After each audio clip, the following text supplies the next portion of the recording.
first, a look back at the story of Bowe Bergdahl. Bergdahl graduated infantry school in 2008 and eventually deployed to Afghanistan. He soon appeared to grow disillusioned with the war. A Rolling Stone magazine story quotes Bergdahl's final email to his parents before his capture, saying, quote, "I am ashamed to even be American. The horror of the self-righteous arrogance that they thrive in, it is all revolting. The title of U.S. soldier is just a lie of fools, and the horror that is America is disgusting." In response to his email, Bergdahl's father wrote back, quote, "Obey your conscience."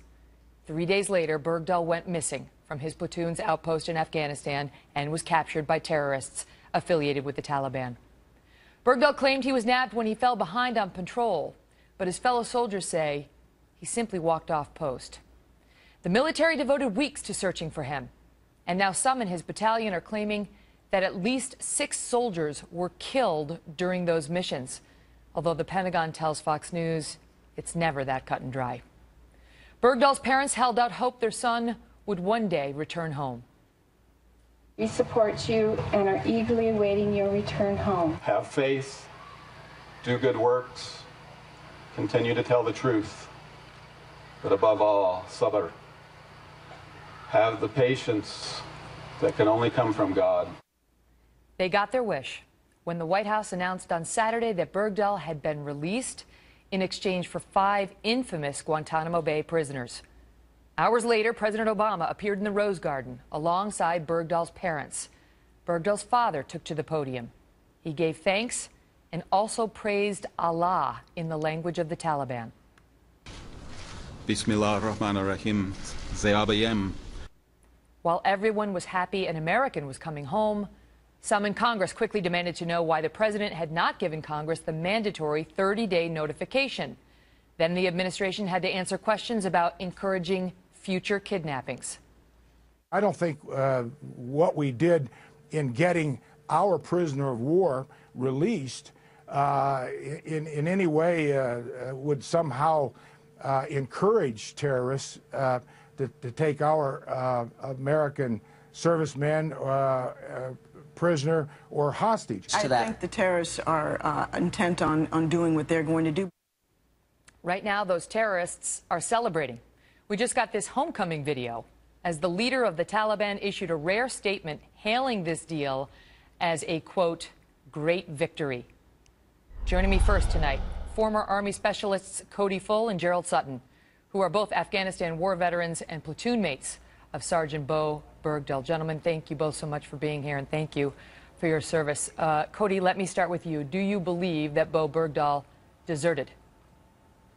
Yes, I do believe he deserted, without a doubt in my mind. You have been prohibited from talking about this since he was captured. The Army made you sign non-disclosure agreements while he was in captivity. Tonight, you're free to speak. Why do you believe he deserted? Some of the activities before he deserted made telltale signs of this, mailing all his stuff home beforehand, the emails you mentioned, him talking about the terrain extensively, talking to the Afghan National Police in a way that was not about hearts and minds. There was an agenda there when he spoke to them. Gerald, I know that you were friends with Bowe in your platoon. What do you think?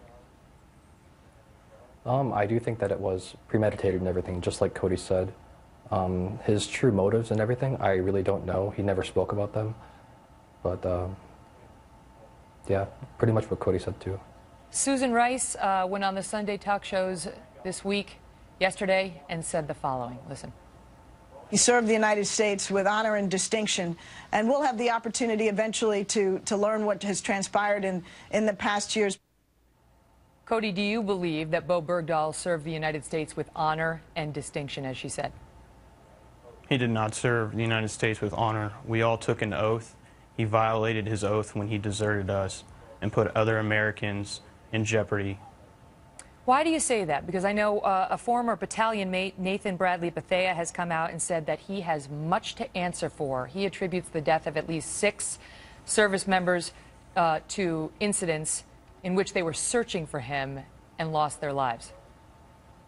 What I can say on that is I don't I can't prove that he caused deaths, but what I can prove is those soldiers would not have been there at that location that they died or were severely injured. There's a high probability that they would not be there looking for him if he didn't desert, because then we wouldn't have a mission to find him. Gerald, apart from that link, the loss of lives of the soldiers who were looking for him, why do you think Americans should be paying attention to whether Bowe Bergdahl was a deserter? Well, I just don't want to see him hailed as a hero, and I just want him to face the consequences of his own actions and possibly face a court-martial for desertion. The president has come out and said, we leave no service member behind, and that is why we struck this deal, even though it has proven to be controversial for a number of reasons, some of which we're going to get into a little later, including the character of these five Taliban members, these Gitmo detainees. Your thoughts on that, Cody? I mean, as a service member yourself. I don't think we should. I mean, I'm glad he's home. He is an American. I can only judge him on his actions, and I think he needs to be held accountable for his actions. Anybody else that violates their oath or the military justice code gets a trial, and I believe he should have a trial for what he did. Gentlemen, thank you both for being here, and thank you for your service. Thank you, Thank you, Megyn. Megyn.